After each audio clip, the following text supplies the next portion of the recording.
আসসালামু আলাইকুম প্রিয় দর্শক, নিশ্চয়ই আপনারা এর মধ্যে সবাই জেনেছেন যে বৈষম্য বিরোধী ছাত্র আন্দোলনের কেন্দ্রীয় কমিটি বাদে সারা দেশের সব ধরনের কমিটি বিলুপ্তি ঘোষণা করা হয়েছে। কেন করা হয়েছে তাও আপনারা নিশ্চয়ই জানেন। এই বৈষম্য বিরোধী ছাত্র আন্দোলনের বিভিন্ন পর্যায়ের নেতাকর্মীরা চাঁদাবাজি থেকে শুরু করে বিভিন্ন ধরনের অপকর্মে যেভাবে লিপ্ত হয়েছিল বা লিপ্ত আছে, একেবারে অনিয়ন্ত্রিত অবস্থায় চলে গেছে, সেটিকে কন্ট্রোল করার জন্য কেন্দ্রীয় কমিটি এই সিদ্ধান্ত নিয়েছে। নিঃসন্দেহে তাদের এই সিদ্ধান্ত আমরা সাধুবাদ জানাতে পারি, কিন্তু একই সঙ্গে তিনটি প্রশ্ন। শুধুমাত্র বিভিন্ন পর্যায়ের কমিটি বিলুপ্ত করেই কি বৈষম্য বিরোধী ছাত্র আন্দোলন বা তাদের যে ফাদার বা মাদার সংগঠন এনসিপিরও বিভিন্ন পর্যায়ের নেতা কর্মীরা রয়েছে তাদেরকে নিয়ন্ত্রণ করা যাবে? দুই, এনসিপিও কি বৈষম্য বিরোধী ছাত্র আন্দোলনের মতো নিঃশেষ অবস্থায় যেতে চলেছে? তিন, এইগুলোর জন্য দায়ী কারা অথবা কে? চার, কেন বৈষম্য বিরোধী ছাত্র আন্দোলন বা সারা দেশে? আমরা জানি যে সবশেষ যে ঘটনাটি, রাজধানীর গুলশানে আওয়ামী লীগের একজন কেন্দ্রীয় নেত্রীর বাড়িতে 1 কোটি টাকা চাঁদা দাবি করা হয়েছিল বৈষম্য বিরোধী ছাত্র আন্দোলনের একজন প্রভাবশালী নেতা রিয়াদ সহ তার সাঙ্গপাঙ্গদের মাধ্যমে। 10 লাখ টাকা চাঁদা নেওয়া হয়েছেও এবং আরও 50 লাখ টাকা চাঁদা নিতে তারা একদিন আগে সেখানে গিয়েছিল। পুলিশের হাতে আটক হলো, রিমান্ডে নেওয়া হলো। যাই হোক, এই বিষয়টি নিয়ে তারা অর্থাৎ কেন্দ্রীয় কমিটির জরুরি সংবাদ সম্মেলন ডাকলো, তারা বক্তব্য দিল। মজার বিষয় হচ্ছে, এই সংগঠনের যিনি কেন্দ্রীয় সভাপতি রিফাত রশিদ, তিনি তার বক্তব্যে বেশ হাস্যকর কিছু তথ্য তুলে ধরার চেষ্টা করেছেন, উদরপিণ্ডি বুদর ঘাড়ে চাপানোর চেষ্টা করেছেন। যেমন তিনি বলছেন যে বৈষম্য বিরোধী ব্যানারকে পরাজিত রাজনৈতিক শক্তি ও কিছু বিপথগামী ব্যক্তি ব্যবহার করে নিজেদের স্বার্থ সিদ্ধির অপচেষ্টা চালাচ্ছে। এই প্ল্যাটফর্মের ভাবমূর্তি রক্ষায় কঠোর সিদ্ধান্ত নিতে আমরা বাধ্য হয়েছি। বিভিন্ন মহল ও রাজনৈতিক দলগুলোর শেল্টারে অপকর্ম চলছে। জুলাই যোদ্ধাদের কেউ কেউ বিপথগামী হয়েছে। এই মুহূর্তে বিষয়টি ভিজিবলি নিয়ন্ত্রণ করা আমাদের পক্ষে প্রায় অসম্ভব।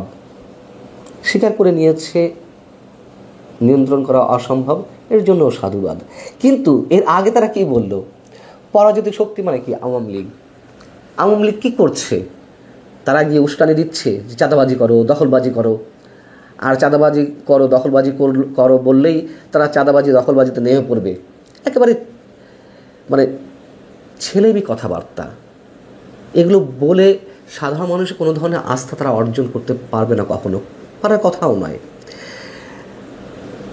বিষয়টি হচ্ছে যে এই বৈষম্য বিরোধীদের যে আন্দোলন বা অভ্যুত্থান, সেখান থেকে তাদের প্রতি তো মানুষের একটি সম্মানের জায়গা তৈরি হয়েছিল, শ্রদ্ধা কিংবা স্নেহের জায়গা তৈরি হয়েছিল।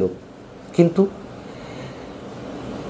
1 বছর পরে এসে নয়, মাত্র 1 মাস বা 2 মাস পর থেকেই, 5 আগস্টের 1 মাস বা 2 মাস পর থেকেই মানুষ অতিষ্ঠ হওয়া শুরু করে দিয়েছেন।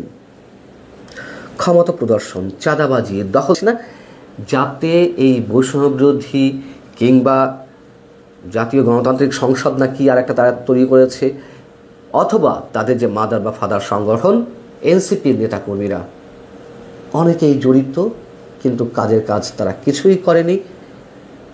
তারা শুনেও দেখেও না শোনার না দেখার ভাব করে বসেছিল। এবং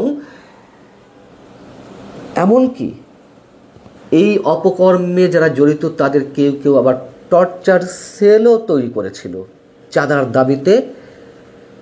যারা যখন চাঁদা দিবে না তাদেরকে টর্চার করত। প্রশ্ন হচ্ছে, কেন এই অভ্যুত্থানের নায়কেরা, এই অভ্যুত্থানের নেতৃত্বরা এতটা বেপরোয়া হয়ে উঠল? খুব সহজ কারণ। কারণটি হচ্ছে, মনে করুন সিপিবি, কমিউনিস্ট বাংলাদেশের কমিউনিস্ট পার্টি, অথবা বাসদ, জাসদ, অথবা অন্যান্য আরও ছাত্র সংগঠন আছে, এদের তারা চাঁদা দাবি করতে যায়? কখনো যায় না। কেন যায় না? তারা জানে তারা শক্তিমত্তার চর্চা করে না, অথবা তারা গেলেই কি চাঁদা দিয়ে দেয়? দেয় না। তার কারণ মানুষ জানে যে তাদের অবৈধ শক্তি নেই। কিন্তু এই বৈষম্য বিরোধী ছাত্র আন্দোলনের নেতারা তারা নিজেদেরকে মানুষের সামনে এমনভাবে প্রকাশ করেছে, উন্মোচন করেছে যে তারা অসীম শক্তির অধিকারী। এবং তৃণমূলের নেতাকর্মীরাও জেনে গেছেন যে তাদের নেতারা অসীম ক্ষমতার অধিকারী, তাই তারাও ক্ষমতার অধিকারী। শক্তি মানেই অপকর্মের আধার। তারা জানে যে তাদের সঙ্গে রাষ্ট্রযন্ত্র রয়েছে। এই শক্তির পরিচয় কিভাবে ঘটলো মানুষের সামনে খুব দ্রুততার সঙ্গে?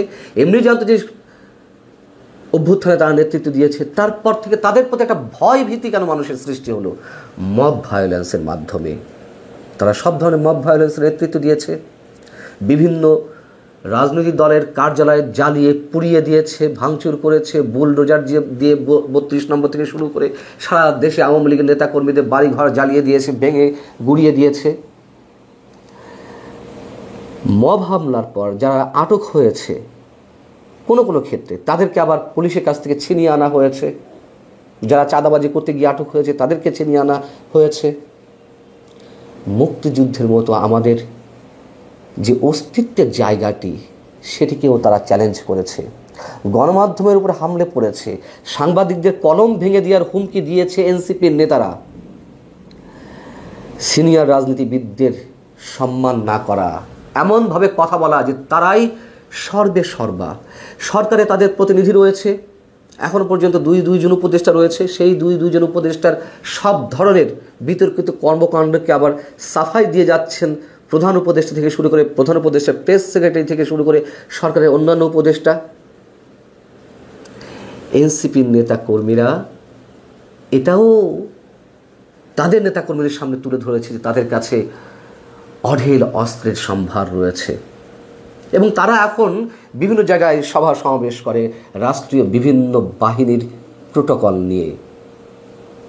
সেনা সদস্য থেকে শুরু করে পুলিশ সদস্য, নৌবাহিনীর সদস্য, কোস্টগার্ড, র্যাব, এমন কোনো বাহিনী নেই যারা তাদেরকে নিরাপত্তা দেওয়ার জন্য সদা প্রস্তুত নয়।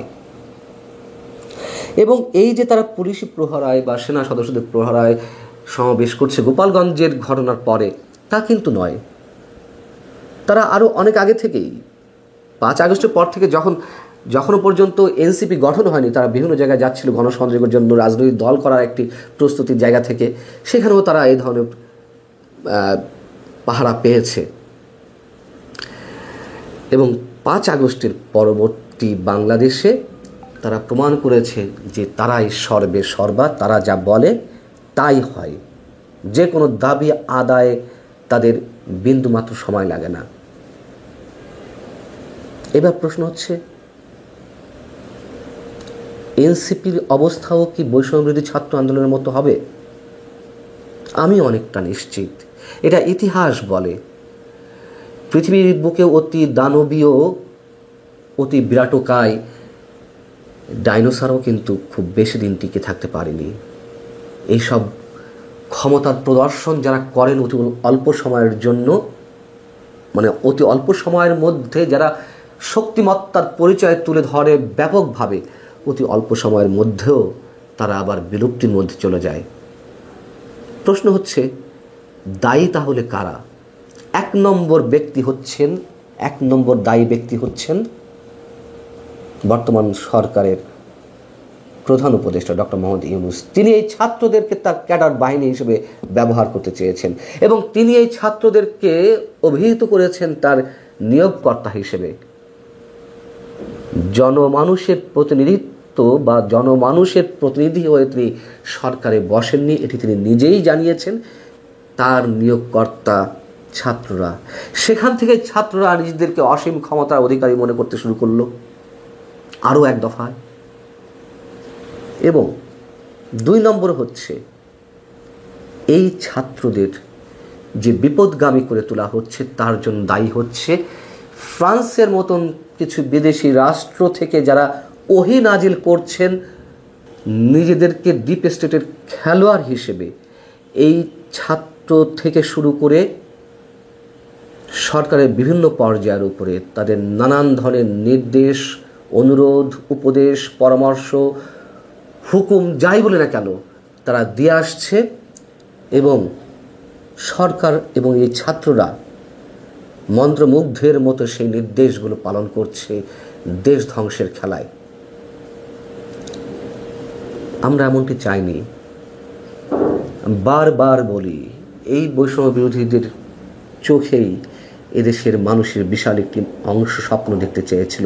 তাদের সঙ্গে স্রেফ প্রতারণা করা হয়েছে, ভয়ঙ্কর প্রতারণা। এখন এই যে কমিটি বিলুপ্তির বিষয়, এর মধ্য দিয়েই কি তারা আবার মানুষের আস্থা ফিরে পাবে? প্রশ্নই ওঠে না। তাদেরকে প্রকাশ্যে যেসব অভিযোগের কথা বললাম সব কিছুর জন্য দুঃখ প্রকাশ করতে হবে মানুষের সামনে। তাদেরকে সরকারের যেই বিশেষ খেলা, বিশেষ করে মোহাম্মদ ইউনূস সাহেব, তার অভিভাবকত্ব ছাড়তে হবে। বিদেশ থেকে যেসব ওহী নাজিল করা হচ্ছে দেশ ধ্বংসের অংশ হিসেবে, তাদের অভিভাবকত্ব ছাড়তে হবে এবং এনসিপির নেতাদের সাধারণ মানুষের কাতারে অবশ্যই নেমে আসতে হবে। সাধারণ মানুষের মতোই তাদেরকে রাজনীতি করতে হবে। ভালো থাকুন সবাই। আল্লাহ হাফেজ।